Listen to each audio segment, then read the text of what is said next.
Mga kabataan, bago po tayo magtapos, meron po tayong emergency alert system pagkatapos po ng closing billboard ng news at 12. At yan ang mga balita ngayong Martes. Ako po si GoFar. Samahan niyo po kami tuwing Lunes hanggang Biyernes alas 12 ng tanghali. At ako naman si Ben Villafuerte at magandang tanghali po.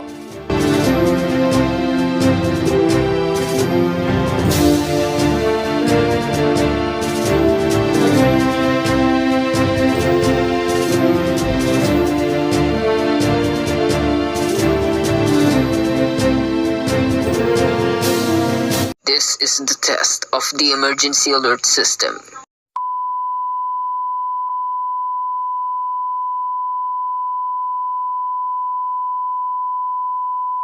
We have an emergency alert system because of the earthquake in Davao de Oro.